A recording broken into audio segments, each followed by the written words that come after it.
Well, good morning, good afternoon, or good evening, depending on when and where you are, and welcome to another Festival in the Box 3.0 tasting session. This is the session for the Berry Brothers and Rudd Sherry Cask Matured Blended Malt. Bit of a mouthful, and it is a bit of a mouthful, I'm pleased to report, as I'm sure you're about to find out. I am delighted to say we're joined by Ronnie Cox, a very dear old friend of ours at the Whisky Lounge, who has been with Berries for a very long time. Not that he's very old or anything like that, but he is a true legend in the industry, and we're going to get to him now. Ronnie, good morning. Greetings, Eddie. How are we? Sorry, was I interrupting you? Well, I'm just delving into some part of this. My history at school was always appallingly bad. I wasn't interested at all, but I now have discovered several books that absolutely fascinate me, both in audible and also in written form. And this one by Charles Craig, the Scotch Whisky Industry Record, is just one of the most marvelous. I mean, it's an academic work. It must have taken him years and years to put it together because it's fabulous. If anybody wants to know the history of distilleries or the history of Scotch whisky, it's contained therein. Well, very good tip. Thanks for that. See, we're 30 seconds in and we've learnt something already. Well, listen, Ronnie, thanks so much for agreeing to come on. In the interest of transparency, it's actually just gone 10 o'clock on was it Tuesday morning before Christmas 2021. So very much appreciate you coming on. And we're here to talk about, obviously, the Sherry Cask Blended Malt, or Sherry Cask Matured Blended Malt. But before we do that, I mean, there may be, there will be one or two people at home who've not heard of you or not come across you before, and therefore it'd be lovely if you could just give yourself a little introduction and tell the ladies and gents at home who are you and what do you do and how did you get to doing it? Well, of course I will, Eddie. First of all, it's a pleasure to be with you again, as always. I come from a whiskey background, and it was kind of natural that I sort of walked into the world of whiskey as a young. I was almost a teenager, just under 20 when I came to the Scotch whisky business, but having spent a couple of years abroad. I'm of the seventh generation of whiskey people in my family on my mother's side, and also, for good or for bad, the descendant of a convict in the Scotch whisky business, who in 1816 was convicted of distilling and selling the beloved Aqua up in Morayshire, and from what eventually became a licensed, or one of the first licensed distilleries called Cardew. And a few of the other, in fact, the first ever lady distiller was my great grandmother. And she took over the distillery when her husband died. So she's quite famous, I suppose, for that. But the distillery was sold in 1893, and my grandfather then also joined the Johnnie Walker and the DCL. And I, having lived in Germany and Spain, then came to join Black and White whiskey back in 1979. And a few years later, or about 12 years later, I joined Berry Brothers and Rudd, and have spent 30 glorious years selling whiskey from Berry Brothers and Rudd. And of course, what we're presenting today is one of those. Wow, you've managed to really put that in a nutshell, Ronnie. All those years. Well, you probably had to do it many times, haven't you? So. Well, anyway. I miss out on a lot of the stories, of course, Eddie, but they take a little longer to tell. There's been plenty of those. Maybe we'll get round to one of those at some if we had a moment. I know the guys and gals at home will be keen to crack into their miniature of the Sherry Cask Matured. So let's do that ourselves. Okay. I know you've got one of the older bottlings with different livery. Well, sitting at home, yes, I've got a few bottles which are half opened. I don't allow anybody into this office just in case they get demolished. My son, in particular, has been banished. There was an occasion where one particular bottle disappeared, and I think his friends probably enjoyed it, or didn't enjoy it probably as much as I would have done. But I was rather alarmed to see that it had disappeared. Of course, irreplaceable bottle, so he Oh has no. been banned. Yes, yes, yes. How old is he, Ronnie? Well, he's now 22, so Right. I was a late starter. I didn't get married until I was, I think, 38. So I was quite an old boy. But I'd been traveling so much all my life. I mean, my side of the business was always in export, so it was meeting people and entertaining people and having really traveling the world, promoting my wares. So yes, that's the old bottle. Yeah. And of course, you've got the new I've one. Well, I'll pop that picture onto the screen so everyone can There we see. go. There we go. They can Well, also I mean, I should probably just explain the bottle is pretty iconic now. This is a brand new bottle. It's the first bottle we've ever had in the 320 odd years of Berry Brothers and Rudd's existence for whiskey. The sort of the idea being that it becomes sort of immediately recognizable in the stores because of the sort of iconic that window in the front of the label, which of course is a depiction of the windows that we have in number 3 St James's Street.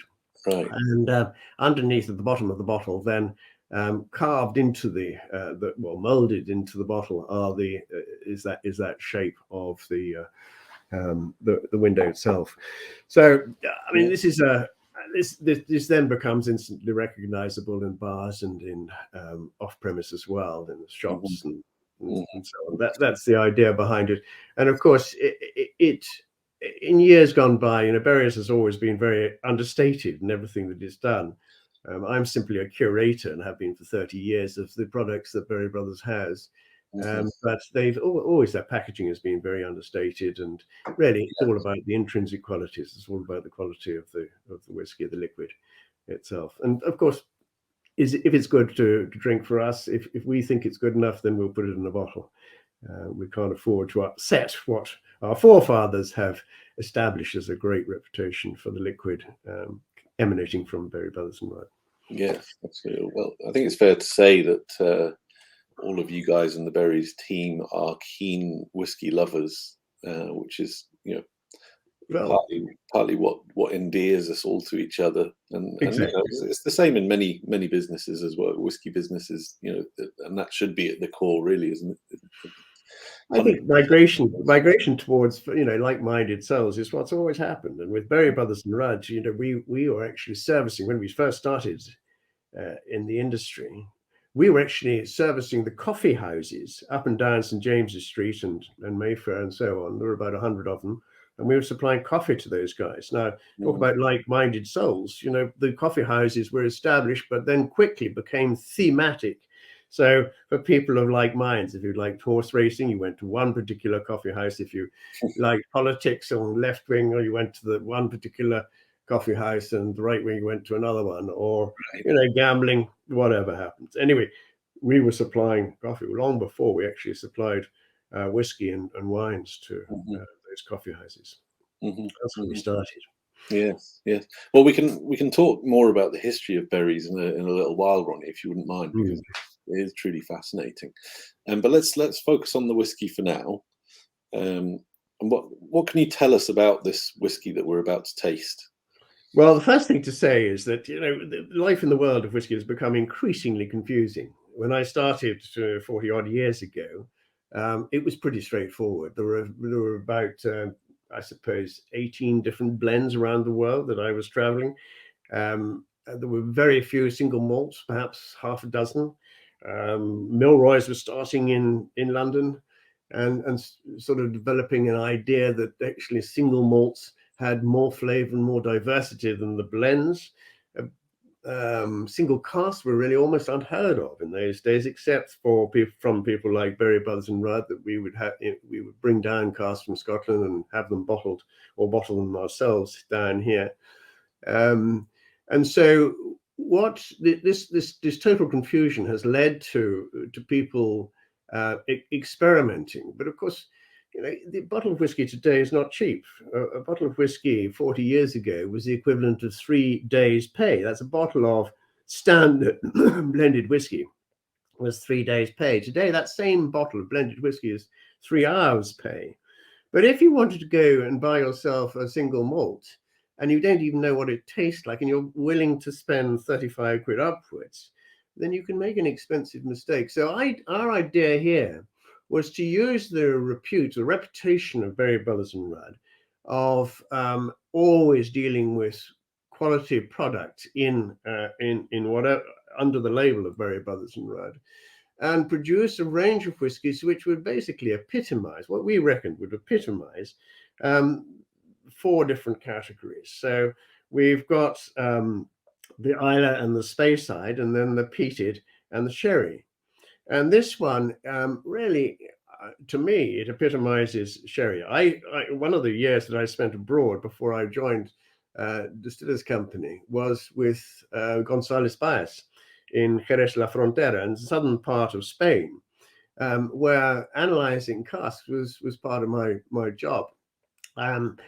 And the properties of sherry casks today, of course, are much loved by lots of people. Not a complete dominance, because sometimes you can have a dominant, over-dominant influence from the sherry cask. But what Dougie McIver has done is to use these most expensive of casks, and they're all sherry butts, at least they were in the last batch that we produced, and put them together in such a way that it actually delivers what we all love, or what we reckon to be the sort of main characteristics which epitomize sherry. So we're talking about, on the nose, the delicious sort of dried fruits that come through, first of all. So dried fruits and prunes. Prunes probably come to the top there.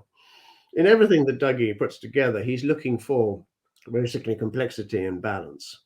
Now, in simple terms, that is, you don't want to have one flavor that completely dominates it, but you want to have the flavors in harmony or in balance, so that you can actually detect different flavors, and that the harmony produces something which is greater than the individual parts. The complexity, of course, with Spanish cask is fairly easy, because it not only delivers those lovely sort of dried fruity notes, but chocolate notes.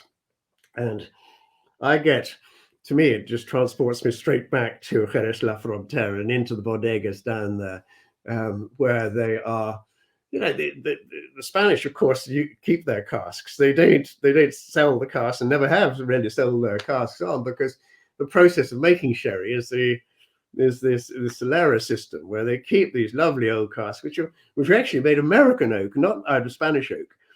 And it's the Spanish oak that we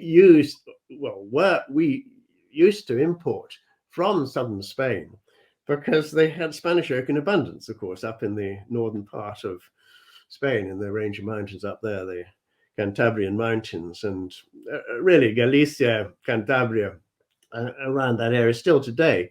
Sustainable forestry, which I'm delighted to say, more so than in most of America.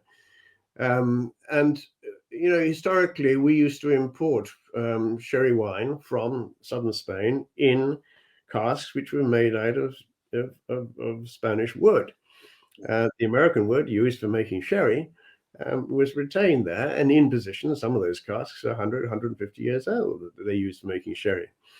So these casks coming over on a one-way trip to the UK were then purchased, I suppose, by the people who brought in the sherry, and then, because they're a very valuable cask, were used for other things. And I think serendipity probably played quite a part in this, and whiskey put into that cask, they developed into something very special. So this is epitomizing what is the sherry cask for us. And you don't need to go out and experiment with hundreds of others if every day you love sherry casks. I think that this kind of puts something, puts it on your shelf, and if you want to go to the sherry cask, you can just draw it out, and you can guarantee the sort of consistency and quality that Berry Brothers has. So let's just try it now. Please.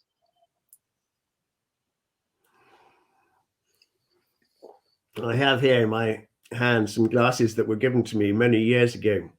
And I think they date from the 1930s or 40s, and I have a collection of them, about 50 of them from a master blender. And I've used it all the time that I taste, because consistency is very important. I always think in a glass.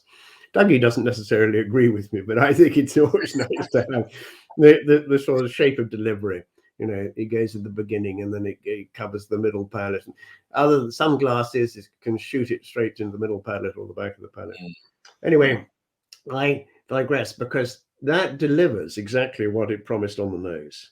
And I hope you will find that when Dougie put this together, he had in his own mind what a sherry cask should taste like without being completely dominated by sulfur sometimes, or heavy deep dried fruits other times.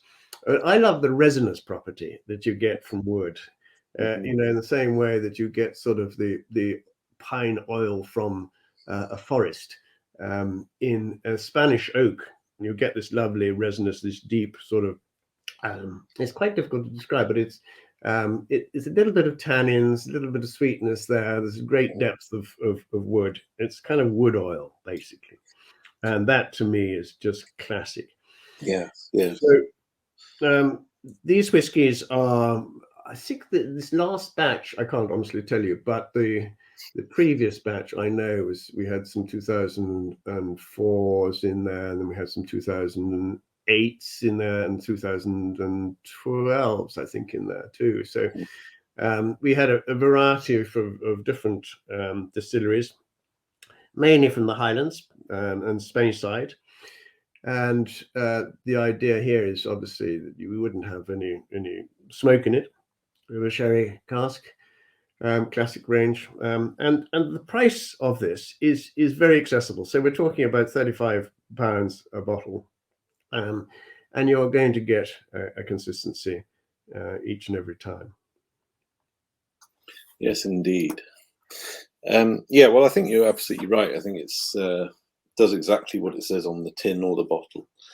And for me, so many sherry cask whiskies I've tried in the past smell delicious, but then kind of fall apart on the palate a bit, and they end up being very dry and cloying. Oh, so disappointing. Yes. So I think it's rather like people when you meet somebody who looks incredibly interesting, and you sit them down at the table and you think, my God, this is going to be a wonderful dinner, and you find you're struggling halfway through the first course.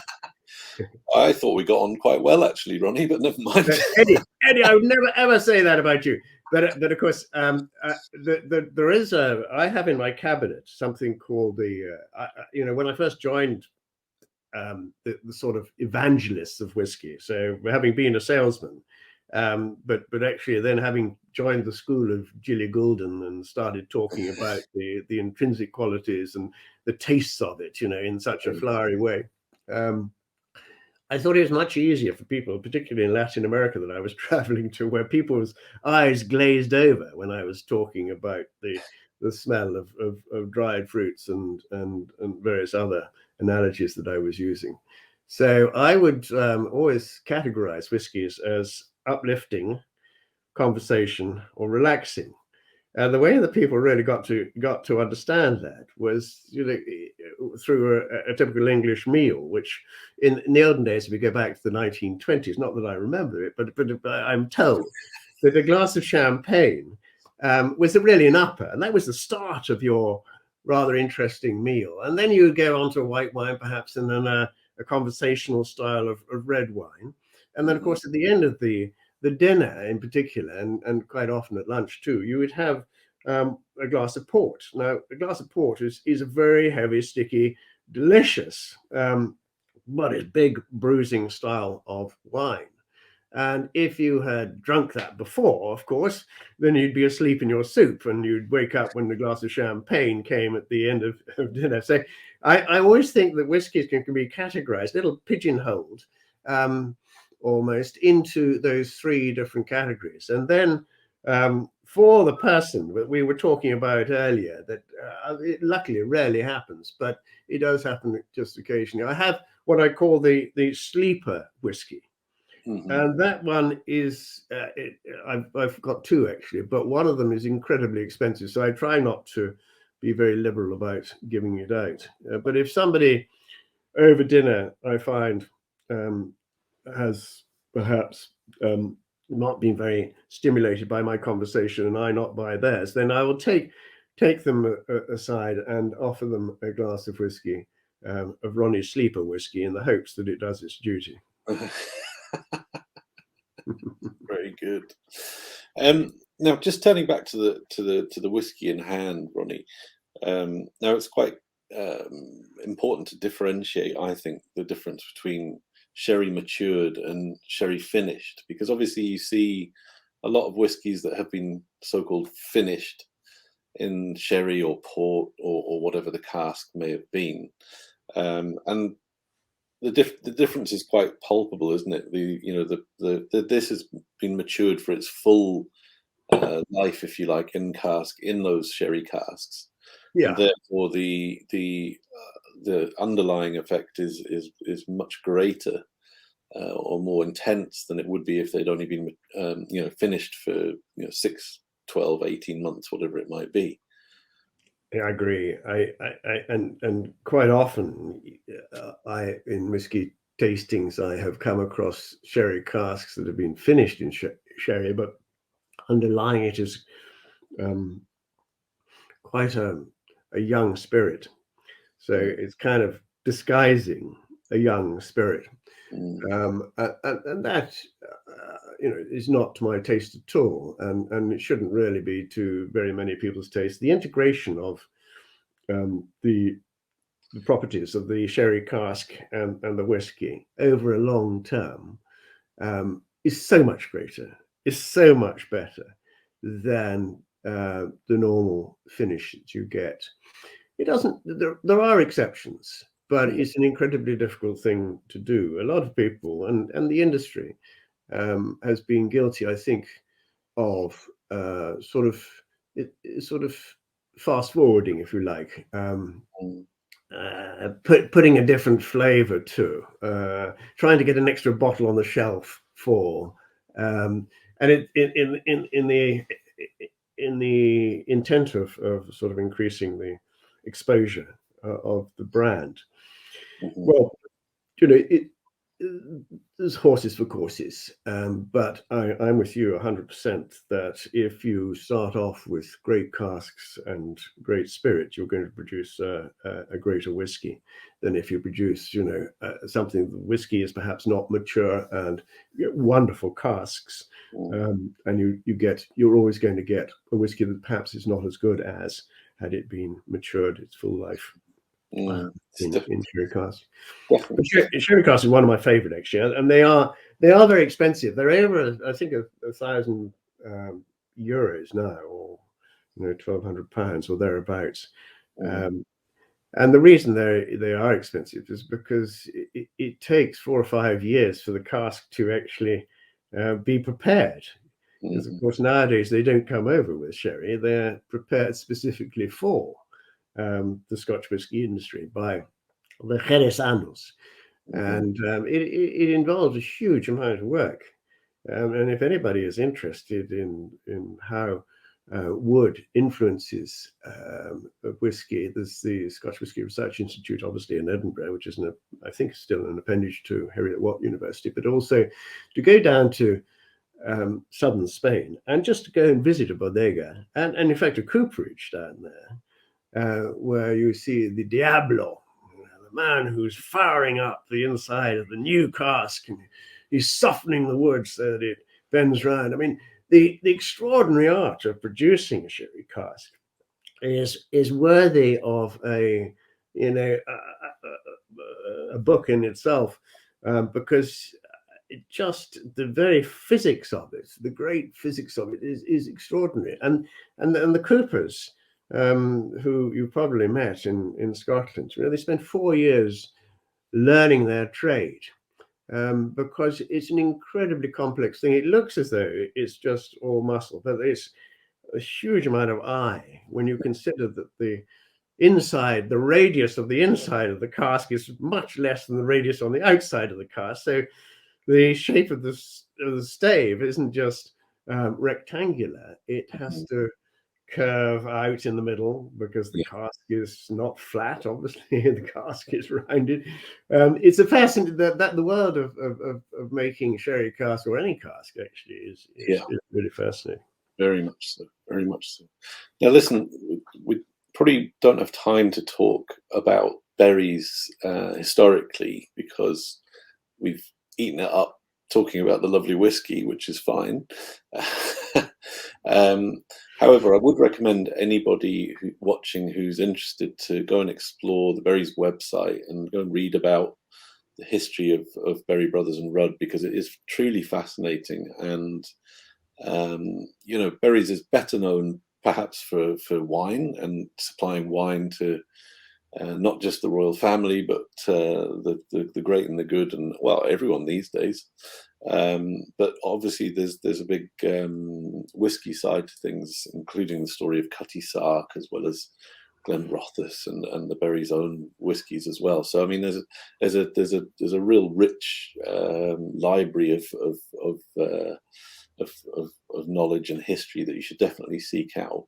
But I'm going to ask you, Ronnie, because I know you obviously, well, notwithstanding the last 2 years where we've all been under house arrest to one degree or another, but you've travelled the world, as you say. You've been, I would imagine, more places than most of the rest of us. Is there anywhere in the world where you see a budding whiskey industry starting to bud, or is there anything around the world that excites you with regards to whiskey? I think everything excites me as regards to whiskey. I think what hasn't happened yet is Latin America hasn't really come on board. Latin America is still in the 12-year-old era, if you like, which is the sort of 1990s. It's now starting to develop very slowly. But if you take a look at the Asian markets now, what's happening in China happened obviously in Taiwan before, and in Japan before that. And Europe's now starting to develop its distilleries and experimentation with whiskies. The Scotch whisky industry, I think, has been well preserved through having a police force, which you can't unfortunately say for many other categories, including the gin and the vodka category. And I think it's because of that really the whiskey, the integrity of the whiskey reputation has been upheld. Now, the good news about having these it is competition, it's international competition, there's no doubt about it, is that it actually keeps us all on our toes. And I think that 20 years ago when the Japanese were winning prizes for their single malts, people, well, certainly in Scotland, started to raise an eyebrow, and those who were clever actually said, well, we've got to start competing on that sort of basis, whereas before it was all to do with blends and we were selling the sizzle. I think today quality is what is going to make Scotch whisky stand out against the rest of the world in the future. But it's those companies that really do pay attention to quality, and that involves maturation, which is one part. But what I fear has happened in the last sort of 40 or 50 years is that the production guys have and the accountants to a certain degree have had their wicked way. And so distilleries now fully automated are producing stuff which is very different to what it was in the 1970s in the majority of cases. So the emphasis has been put on production, i.e. volume, over the quality of whiskey. Now, in compensation to that, of course, the understanding of wood maturation is 1,000 times better today than it was even 40 years ago. So the wood has taken a much greater part in the making of Scotch whisky. My belief is that we should be looking at the spirit again, experimenting a little more with yeast and so on, to give us back that wonderful richness that we used to get in the 70s and probably before, that I don't really remember. But I think by and large, the whiskey industry is in very good shape. If you take a look at the vodka industry, which is kind of topped, the gin industry, which I'm afraid will top now because of the advent of flavored gins and so on, which doesn't do any good really to the market.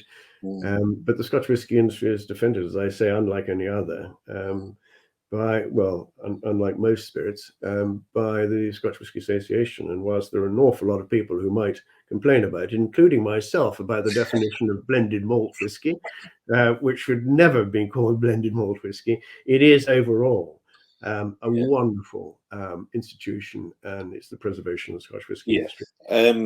What was I going to say? So what I think what you're saying, and what I would totally agree with, is that the Scotch whisky industry is possibly looking over its shoulder at what is going on around the world. A lot of it very, very good, and perhaps there needs to be a kind of almost like a reset. Let's go back to the production methods of old in terms of the spirit production. Focus on the quality. The volume will come. But then we can apply that to what we've learned so much about wood management and the nature of maturation and so on, and then we should have a perfect product. Yeah, I think that's right. I would agree with that. I think also that at the end of the day, we're talking about 10% of the people drinking malt whiskey. 90% are drinking blended whiskey, so it's a slightly different animal. But if you even the blends, and I'm sure, Eddie, you'll remember, I don't know if you stole from your father's cabinet like I used to steal from my father's cabinet, but there was only one bottle of whiskey probably in my father's cabinet. And it was for Uncle Charlie. He was sort of, he was the whiskey drinker. And when he asked for two fingers, he'll ask for 2 fingers that way, but give him that way. For goodness sake, don't give him any more than that. Because Uncle Charlie was sort of pigeonholed as a sort of, the whiskey man, which was, red-faced, bulbous nose and everything else, which was the completely the opposite to what, of course, the Scotch whisky is today. The Scotch whisky industry is all about today. But blends, if you go back to the 1970s blends, and some countries you can still pick them up. Latin America, for instance, you can still pick them up. Not that I've been there for a couple of years, but wonderful old, black and white Hagues, VAT 69s, all those lovely blends, even Ballantines and so on. They were all classic back in the 70s and 80s, and those bottles in White Horse in Japan, for instance, you can still find those wonderful bottles, and they taste wonderful, and it's regrettably very different to what whiskey tastes today, and worthy of trying. But of course, when we're talking about putting better quality into the bottle, we're talking about just 10% of the whiskey consumers here. It's a very small sector of the whiskey market, and of that, there may be perhaps 60-70% who actually really appreciate the difference between the old and the new, and so it's kind of limited. But in my view, you've got to have those dozen distilleries that are keeping up the reputation of the rest, in the same way that Le Pen or Petrus does for the whole of Bordeaux,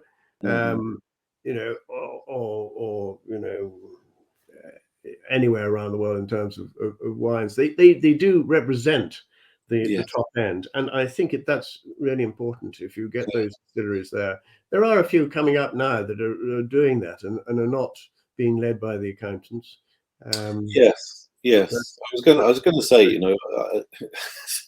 some of this may seem a bit doom and gloom to the viewers, but it really isn't, because I think it's already happening. I think there are already distilleries, both historical and new, who are taking things on board, and certainly some of the whiskies in the pack that we have represent those distilleries, and that wish to focus on spirit quality.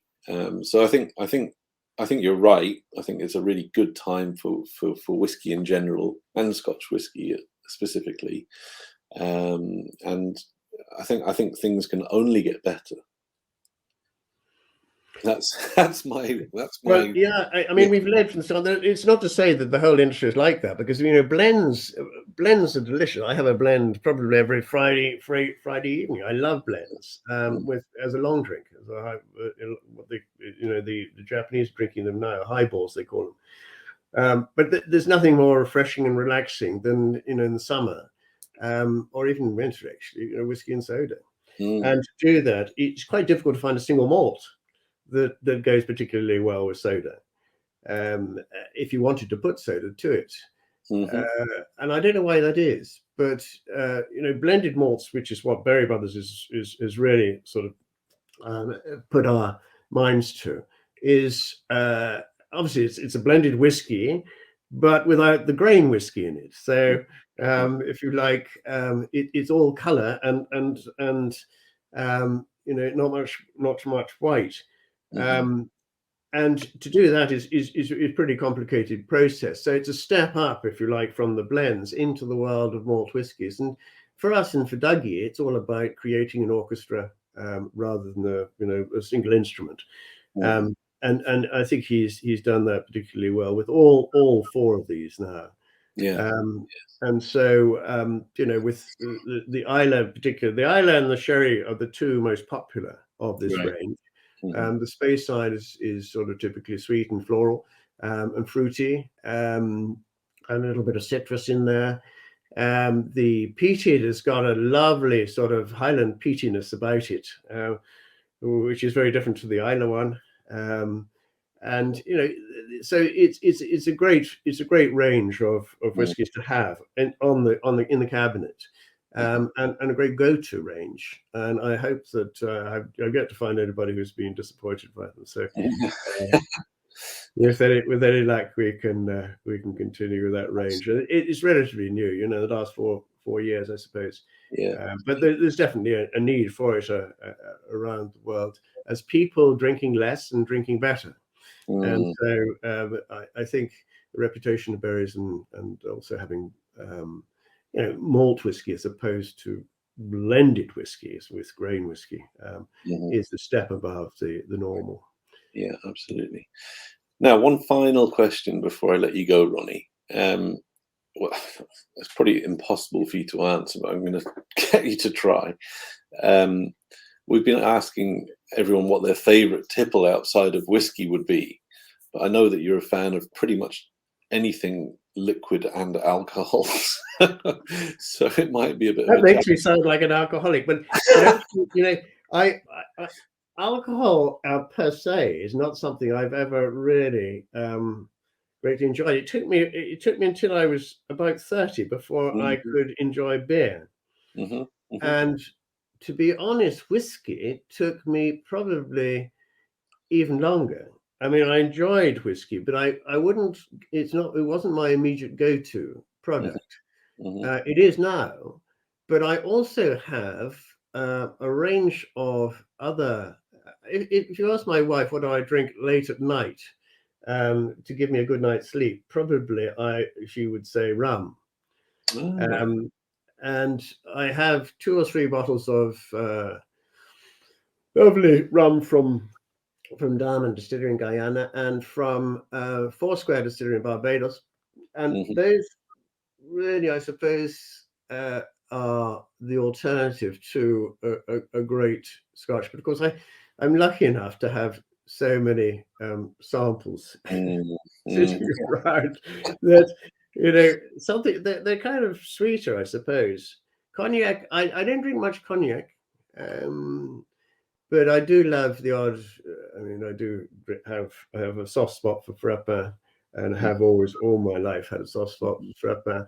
So I love their products. I think anything that deals with quality and age and is sipping, Mm. not glugging, is what I love. Okay, so you like you prefer a darker spirit to contemplate over rather than a beer or Yes. a wine or something. Yes, I definitely would have spirits in the evening, and dark spirits to me just as a representative of age and quality and everything you ever want. And it's been hand selected, should be, like all whiskey, great whiskey should be hand selected on their individual cask basis and then put together, and then, as we were talking about before, making those combination of casks taste better than the individual casks Absolutely. themselves.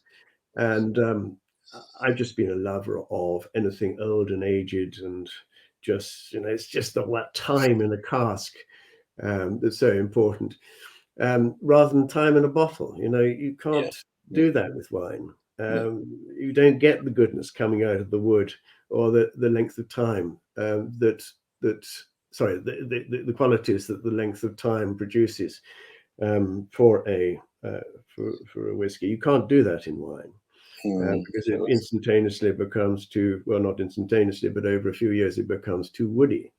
Mm. And wine is a much more delicate product. It is. Yeah, well, it's another fascinating subject, isn't it? Which we could, I'm sure, talk for many hours about. But I think the viewers mightn't appreciate it quite so much. But listen, Ronnie, it's been an absolute delight to catch up with you. Yeah. Well, We haven't seen each other since I think October last year, probably, and that was online. awful. And that was online too. Yeah. Yes, yes. I mean, it's a close second to being together in the same room. But it's obviously not anywhere near the Doesn't same. have that. Doesn't the thing you miss about it is the sort of I'm kind of Latin American, so I'm having lived down there for quite a long time. Not lived down there, but having worked down there for quite a long time. It's that sort of almost the hug that you get from the presence of somebody sitting in the same room. Yeah, It's the equivalent of it, and that's what I miss. yes, I know. Well, But this has been a pleasure. hopefully we'll get back to it at some point, Ronnie. And you're definitely close to the top of the list in terms of people I need to catch up with you with on a Likewise. basis. But listen, thanks so much. Well, Take care of yourself. All the best to you and your family and everyone at Berries. And thank you, and to you both as well. And thank you, Eddie. It's so lovely to see you again, virtually as it is. But good luck with everything, and happy Christmas to you. Thank you very much. Same to you, Ronnie, and Slanjavar. Thank you.